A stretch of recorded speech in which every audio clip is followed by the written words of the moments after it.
So good evening. It's Friday night at the Golden Door. Can everybody hear me? Yes. Good.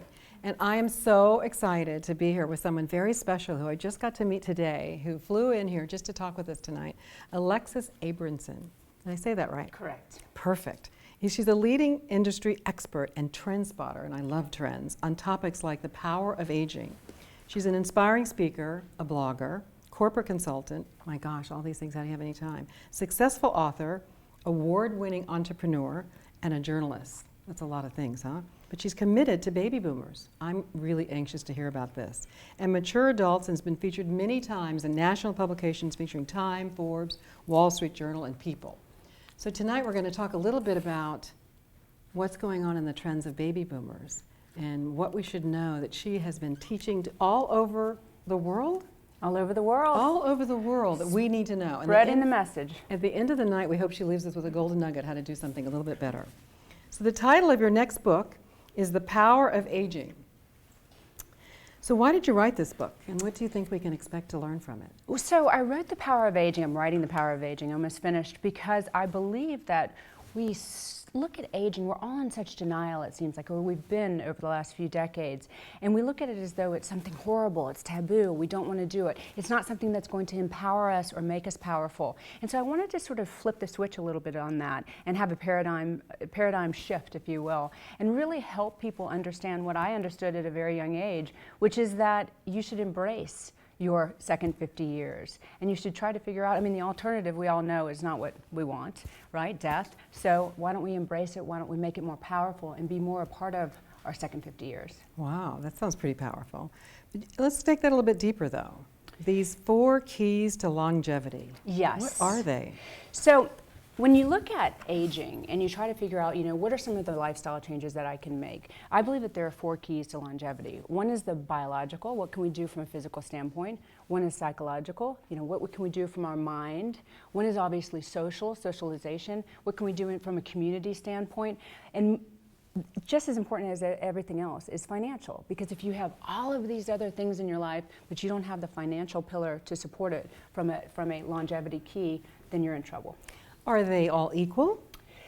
Yes, I mean, to an extent. How do you sort of remember that? Like it's 4 things, there's something sort of catchy, we can kind of wake up in the morning and go, okay, these are the 4 things I've got to remember to do today so I can keep myself young. Well, you can look at it, how is my mind? How is my body? How's my community? And then how's my pocketbook? That's a good way to think about it. So how's our mind doing today, girls? We're doing good, huh? I like that. You often said that your grandmother, Mimi Rose, who lived to be 92, was your hero, actually your shiro. Shiro, yep. But you made such a positive role in your life. That's a pretty powerful statement, so tell us a little bit about that. Yeah, she was a very special person, and she's really one of the main reasons why I got into the field of aging at a very young age. She was one of those people who, had all these trials and tribulations in her life, but decided she was going to wake up on the best side of the bed every morning, and always came out with much optimism and much thoughtfulness, and as a real role model. And so I hope to follow in her footsteps. She did some pretty amazing things throughout her life, and so I've always used her, and my other grandparents as well, as a real catalyst. You get to speak to all these people all over the world. What is it that you think that big audiences, small audiences, how do you impact them while you're speaking to them on such an important subject? Well, I think that everyone, somewhere deep inside, wants to learn how to be their very best in their second 50. I think it's one of those very enigmatic and problematic challenges that we have. Here I am, I'm a young adult and I'm loving my life and everything's great. Oops, and all of a sudden I'm going to retire. Oops, and all of a sudden I'm 50 or 60 or 70 and I just don't know what to do. And so my ability to give people a message that will help them create a path and create, I like to call it being the CEO of your second 50. Being able to figure out what's my plan, what do I want to do, what do I want for me, not just what do I want for my family, or what do I want for my significant other, or what do I want for my community, what do I want for me, how do I want to age and be the best I can be when I'm older. Do you think there's some generational difference between the various generations, whether it be war baby to baby boomer to Gen X, millennial? Do you see a different approach? Very much so. I think in particular that this generation right now, what's happening right now, the difference between, you know, the silent generation, the greatest generation, the baby boomers, because now women in particular are much more powerful in their families, much more powerful in their own decision making. Women are retiring with an understanding of financials, understanding of their place, their station, you know, as opposed to maybe our parents or our grandparents. You know, we're starting to be the role models for the millennials in terms of what you can do to have that successful 50 years. Do you think we've made a good role model? You know, because the baby boomers, specifically the baby boomers, are the working, they were sort of, I always say workhorse is a nice way, but it was, you worked. Yep. You worked more than 40 hours a week. If you didn't have vacation, you didn't have vacation. So how does the millennials and the new generation come up with us so powerful of what we accomplished? No. Give them a different perspective. Are they just getting it automatically? I think it's a great question. I think actually we have very little balance. Yeah, we still have very little balance. Right. I agree with that. I think that's true.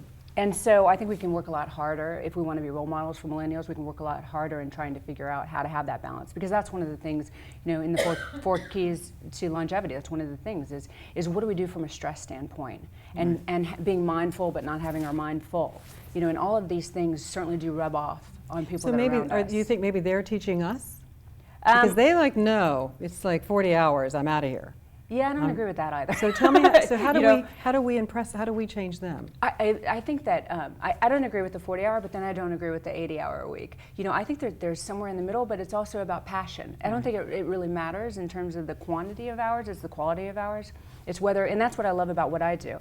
I really feel like I have such passion for what I do that makes an impact on the audience. And frankly, you know, turning your passion into profit is a wonderful place to be because completely it's I love great. What I'm doing. Yeah. So, is there? This is interesting. Do people live longer in certain places versus other places? They do. There's a couple of places where people live very, very long, one of which is a place called Ikaria. Have you ever heard of it? No. Okay, so that's in the Aegean Sea. It's between Greece and Turkey, and it's a pretty amazing place. And there's only 10,000 people. Between Greece and Turkey, huh? It's right in the Aegean Sea. It's a Greek island, but okay. And it's a really amazing place because they do things that are so very different there. And some of the things that they do, maybe we can adopt in the American lifestyle. For instance, no one wakes up before 11. There's a physician there on the island, and he says he never opens his office until noon because no one ever wakes up. That's a good one too. They also, you know, the way they eat is very interesting. It's somewhat of a Mediterranean diet. They eat 3 fish, salmon, some type of fish 3 times a week, but they only eat red meat 5 times a month. They eat lots of organic, honeys, things like that. But one of the biggest things that they do is socialization. Every single night they get together as a community or they get together with their friends and they socialize. And that's one of the keys that we really, really, really emphasize as gerontologists is how important socialization is. You know, a lot of times, especially when I started learning about the field of gerontology 25-something years ago, it was all about sort of disengaging and isolating yourself as you get older and sort of retiring, and then, you know, you get your watch on Monday and then it's done. Yeah, you know, that's exactly right. Right? And you're only going to it was a reward to stay at the place the longest. That's right. That's right. Exactly. But now it's all about socialization Right. and all about sort of being with other people so that you can grow from that, especially creatively. Do you find that we get enough sleep? No. I How find do we definitely fix don't. that? Well, I think there's some interesting ideas Right? around How do we sleep. fix that? One of the ideas around sleep is that, do you know what hours you're in the most REM state? Rapid eye movement? Idea. The hours of 10 to 12. And so what's interesting, physically 10 to 12. yeah, physically 10 to 12. What's interesting about that is that about 9 o'clock is when your melatonin begins to release. And if you can take things down a notch and begin to sort of, you know, take your iPads down, take your children shouting down, take the lights down a little bit, then you're allowing your natural melatonin to release. And if you can possibly get to sleep by 10 o'clock, then those really solid 10 to 12, and then you can continue sleeping, but you've at least gotten those solid hours in. You know, a lot of people say that you need less sleep the older you get, but it's not true. And about 7 hours is what you need. And I'll tell you something really fascinating, and they do this in Ikaria as well, is napping. The statistics say that if you nap, then you have a 37% less chance of getting some kind of health disease. Really? Yeah, heart disease, excuse me, yeah. So it's pretty And phenomenal. An hour nap is enough? 20 minutes. 20 minutes is all it takes? Yep, 20 minutes. We're all up for naps and Yep. sleeping till 11. What do you think? I'm going to ask a question I've never heard of this before, and you know the question. What are telomeres, if I'm saying that correctly, and why are they important in the terms of longevity? Telomeres is a word I've never heard of until I met Alexis. Yeah, telomeres are extremely important. I'm going to get a little scientific here for a minute. Okay. But telomeres are what's inside of us. And what it is each of us, if you don't have a mutation, you've got 23 pairs of chromosomes, right? And in the chromosome, there's DNA and genes and all that good stuff. At the end of each of your chromosomes, there's something called an end cap. And that's telomeres, is end cap in Greek. And what this end cap does is it protects everything that's in your chromosomes, which is critical. Because the shorter that telomere is, then the more you're going to have disease states, the more you're going to have cancers, the more senescence and old age sets in.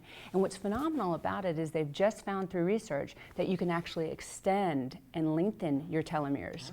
You can change your lifestyles, and that goes back to our 4 keys of longevity. If we can really begin at any age to change our lifestyles, if we smoke, to stop smoking, if you're eating incorrectly, if you're drinking too much, if you don't exercise enough, and I'm talking minimal, so like for instance with exercise. If you can exercise 120 minutes a week at minimum, then your telomeres are going to be affected in a very positive way. So every time you say 120 minutes. Yep. And as researchers, we'll look at, for instance, a brain scan, and you'll see the waves, the dopamine and the serotonin, and all the release in your brain. You can see the difference if you go out and take a walk. I mean, it's pretty phenomenal, and it's amazing that we can be in that control. That's one of the things I think we forget, is that you have your genetics, right? They're saying now it's just 25 to 30%, but you are in control of 70% of what's happening to you. That's impressive. And we can make those changes at any time. Well, our guests here come to the Golden Door a lot to help make those changes too. This is all good. I want to change the subject from a little bit and talk about happiness.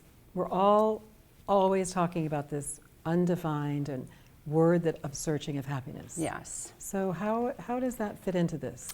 Well, I like to say well-being. I think happiness and well-being are somewhat similar in the way that we look at them. But a lot of research tells us that the older you become, the happier you become. There's something that they call the U-bend of happiness. Have you heard of this? Yes. Right. So in your book. Yeah, very good. And so what the U-bend of happiness does is that, when we're in our 18 years old, when we're in our 20s, and maybe a little bit into our 30s, we're happy-go-lucky, we're having a good time, we don't have lots of bills yet, we don't have spouse or spouses yet, perhaps, children.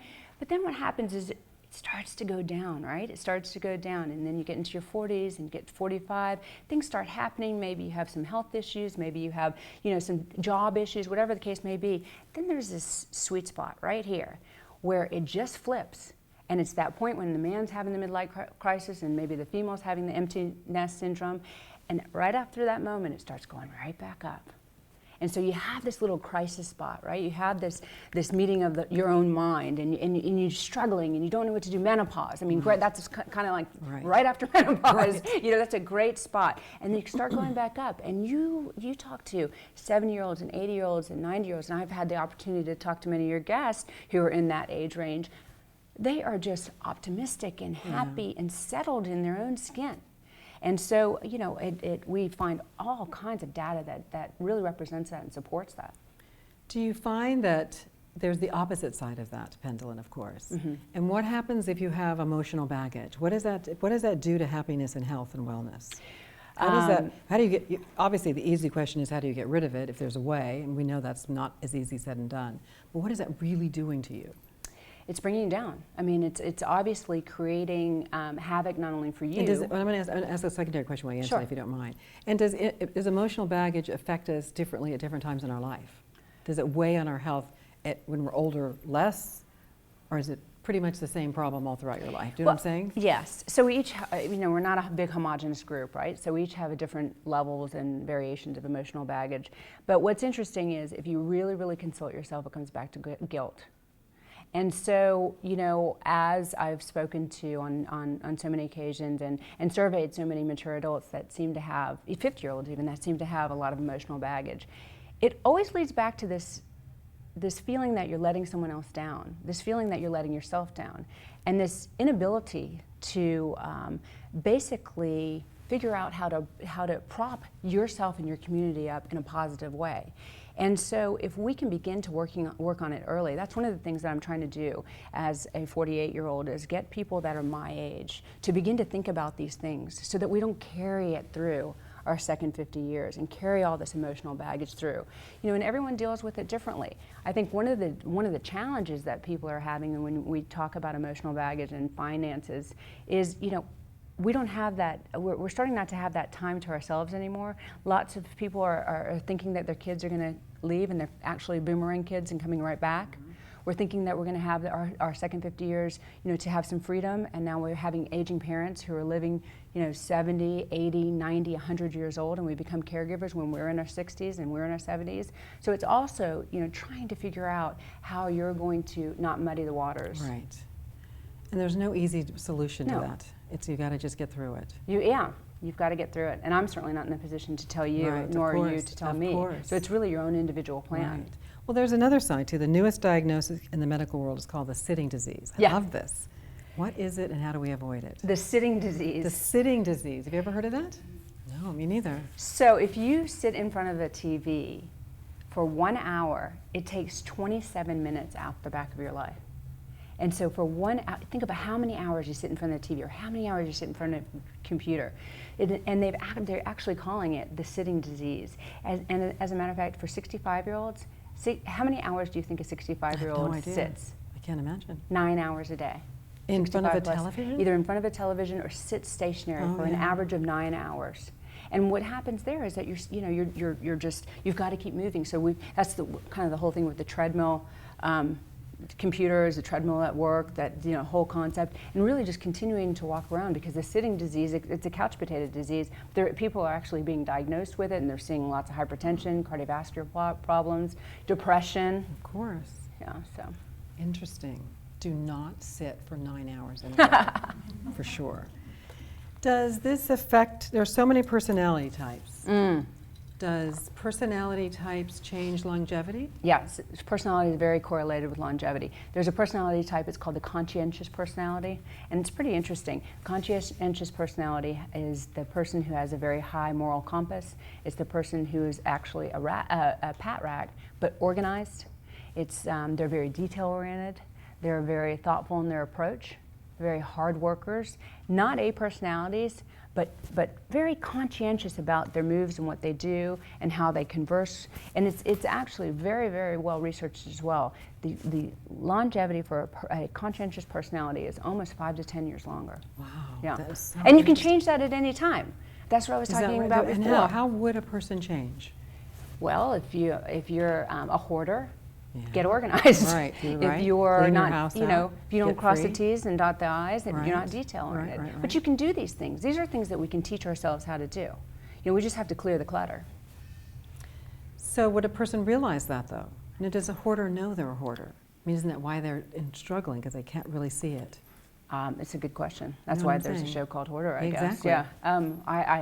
Yeah. I know. It'd be hard to know. Yeah, because you just need somebody to tell you. By the way, you need to clean your garage. Yeah, but I mean, you know when. Yeah, you know. Some of the other things, when you're not, you're off base with you're not doing the right thing. You know when you're not working hard at something that even if you're it's true. passionate about it, Yeah. you know when you can make a change and make a shift. Yeah. And to know that it's tied to longevity is pretty incredible. Incredible. Which brings us to, there's a new, and I talk about this with my friends all the time. There's no question that our parents and grandparents were in the 60s and 70s and 80s. That was great. Now we're in the 80s and 90s and heading to the hundreds. That we're going to be living into the hundreds. So there's the new Live to 100 movement on the rise. And what do you think about striving to be a centurion? And are most people excited about living that long? I mean, I think it's amazing. You do. I do. I think, if you're in your 50s and 60s, you've got 50 to 40 more years to go. That's like a whole other life. So most people don't agree with you. Is that right? Yes. I think it's like, if you could be anything, you've got a back half to do it. Yeah, I agree with you. That's a long time. But the problem is that most people are very concerned. The number one concern that people have about living to 100 is that they're not going to have their mental acuity there. And it's interesting to me because financial is bumped way down, any other health issues, and loss is bumped down, which is amazing to me as well because, when those people who do live to 100, they say a lot of times, I think the hardest part is I'm just existing, I'm not living, you know, and it's because they have so much loss in their lives. But mental acuity is the thing, and people get very, very concerned about that. Yeah, they got to keep moving. You've got to keep moving, but you've also got to do, you know, a lot of things that are going to help you with clarity. Right. And I think somewhere like the Golden Door, and for instance, to be able to have that, I walk through the doors today. I told you this. I almost started crying when I walked through the doors and into the space. And then I learned about how, you know, going around the corner because you don't want to go straight. I mean, just all the, I'm getting the chills. I mean, all the things that even have just happened Wait to till you me. have to leave and cross back. I know, I want to cross back over. But, you know, that kind of thing where you give yourself the time to be able to figure out, too. And again, it's, you know, it's about at any point in your life you can take control back. Yeah. And taking your mental control back is critical. Well, let's talk a little bit, you know, when you get to that point in your life where the divorce is so high, that's a pretty, you know, moving divorce, that's pretty, women living longer than men. How do we live alone without being lonely? I mean, I think that's a big question today. I mean, what do you do after you've worked your whole life as the wife and you've raised now the children are gone and you're now divorced in this incredible, what should be this wonderful back half of your life? How do you not get lonely? Yeah, What's the gray divorce? Yeah, I was going to say there's a whole phenomenon called the gray divorce, and it's really around women who are in these situations where, you know, frankly, they got bored. You know, they had their own lives, and they were able to really move forward and do some things that were interesting and really figure out who they were. At which point, in the 50s, they began to get very, very bored, and the number of divorces went up exponentially, because of baby boomer women who have gone to work and who have done other activities that they were passionate about and realized that they just needed to move on. And with that, you know, you talk about being lonely. It is all about having some kind of hobby, some kind of play. I think one of the things that we've forgotten all about is play. And this, yes, and we have. That's a good one. You know, I agree. Laughing and play. Yeah. Laughing as well. Laughing, play, right. and it goes also back to socializing and creating a community. I think it's interesting because I talk to a lot of people who have friends, and they say that their community perhaps is people that they knew when they were in high school, or people that they knew 20 years ago. But we change so dynamically as we age. One thing that I like to always say to people is really, you know, look at your friends, look at your community. We call it fictive kin. Have you heard that term? So fictive kin is when, you know, you may not really be crazy about your sister or your brother or someone you're related to by blood, but you may have some serious bonds and relationships with people, you know, who are fictive kin. And a lot of people see that through religiosity and spirituality. They'll, you know, really bond with someone over some sort of meaning. But we don't let go of these people in our lives that are creating emotional baggage. Right. I mean, if there's nothing else that I can say about the second 50 years, it's just get rid of the stuff. Chaos and the people that no longer need to be a part of your existence and your future. Yeah, that I would have to say that's important. Because haven't you been with people and yes. you were not alone, but you were so lonely? Yeah. Yes. I mean, it's like, this isn't fun. No, and I think that's an interesting way to do that. The back half should be something that you are in control of, that you actually have a point of view about. Do you know what I'm saying? Right. Which takes us to the other half. You know, we were talking a little bit earlier, hugging and smiling. Now you're divorced, whatever. How are they getting the hugging and the smiling? I'm a hugger. I'm a big hugger. Too, me too. And my people know I'm always hugging. I'm a big hugger. But I mean, it's a different question. Is hugging and smiling related to longevity? Very much related to longevity. And how do we get it? Do we all have to we need to all start hugging each other? Well, it's not just hugging, so it's really the emotional touch. I mean, I think it's important. If you can reach out to someone and touch them even for a moment, 12 times a day, that's what you need, 12 times a day of touching. But smiling is pretty fascinating. There's some research that was done recently that I was looking into. I was just reading a great article about baseball players and baseball cards. And if you look at baseball cards, and if you see the baseball players that are smiling the biggest, those that smiled the biggest had an average lifespan of 79 years. And those who on the baseball cards smiled, you know, just a little bit, 72 years. And for men, that's long already. So they've kind of survival of the fittest. It's pretty interesting to think about that. And why not? Well, you know, we had an interesting speaker here. I'm going to ask you this question now differently. Natalie Geld, actually. And she talked about that we stopped even touching ourselves. That even by touching ourselves some, would you agree with that? That even that touch helps you remind yourself that you're a human, Yeah. and you're a person, and you have feelings, Yeah, and that you you're should okay. take time out to touch yourself and remember that you are alive. Yeah, absolutely. I mean, you know, there's a lot of classes and seminars that I've taught for women that are over the age of 70 that are widowed or are, you know, in a situation where they're divorced and have been, and you see them all the time and they're always going like this. Yeah. You know, they're hugging themselves because they say they never get the hugs. Yeah. And they never get the touches. But certainly, you know, your blood is flowing more, your blood pressure is going up. It's very important. It's very important. This is so interesting. So what's your favorite book about aging? Have you ever read the book, The Travel of the Epicurus? No. I definitely Daniel will. Klein, really phenomenal book, really, really great book. This gentleman, at the age of 72, he went to the dentist. He was having the worst time chewing, and he went to the dentist, and the dentist said, oh, you know, we've got to pull all your teeth, and we've got to put implants in. And so he had this whole, and this is a true story, he had this whole craziness in his head. He's like, oh, do I want to pay $20,000? I'm 72 years old. So instead of doing that, he went to Greece. And he traveled all around and learned all about Greek philosophers and their concept, Plato, all the philosophers and their concept about aging. And he incorporated it in this book, and it's just well worth the read. Very intelligent book. Very short, not big. It's called The Travel of the Epicurus, and his name is Daniel Klein. It's a must read. And The Power of Age. It'll be out in October. Yeah, of course. So let's hear about what you do. What do you do for yourself to keep yourself young and spirited? What are your regimens like? So it's a good question, because when I walked through the golden doors today, I realized I need to do more. It was one of those times when you think about your own profession, and you stand up there and you give lectures and you talk about lifestyle changes all the time. And then when I came through, it was like 10 years fell off my life just by coming in and seeing the koi and smelling the jasmine and talking. I mean, I got in on the tail end of this week. I'm talking to all of your guests who have been here all they're pretty week. special. I mean, you know, for me, it's Yeah. just been They're so quite invigorating. And so I actually took the journal that I was given and sat down and wrote some of the things that I want to continue to build on. One of the biggest things that I've done is try to figure out what my play is. What is my play? What makes me happy? What makes me want to go and do, not what makes my husband happy, not what makes my mom or my friends happy. What really makes me happy? And what can I do to make myself happy with that hobby or that passion that will carry into my next 50? Because I'm right there on the cusp of it, you know, so I've got a couple like of years that. to sort of figure that out. Well, we hope we get some time here this week, too. You have to walk a labyrinth. And No, I certainly will. I certainly will. But I also, you know, I follow the Mediterranean diet, Yeah. which I think is important.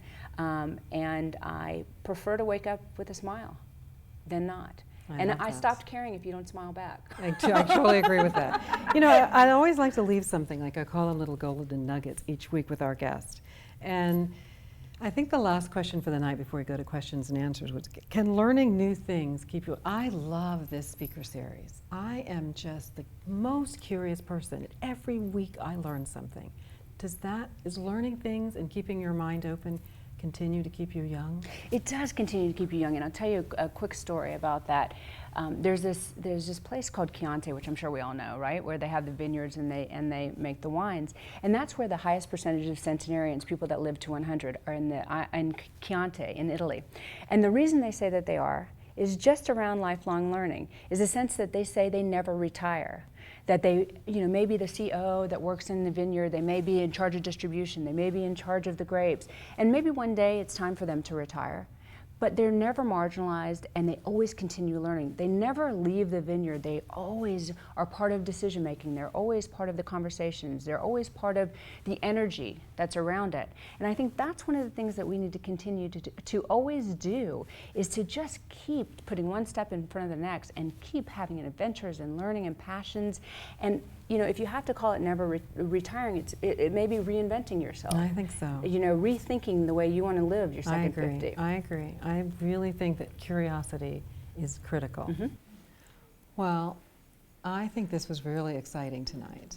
And your book, The Power of Aging, is out when? October. Out. You must come back. I will. And launch your book Be here. great. We've got a book here, the Caregiver's Survival. And when The Power of Aging comes out, we'll be, I hope, some of the first to get it. Absolutely. I hope Yep. so. And you can come back and launch here. And I want to thank you all for joining us tonight.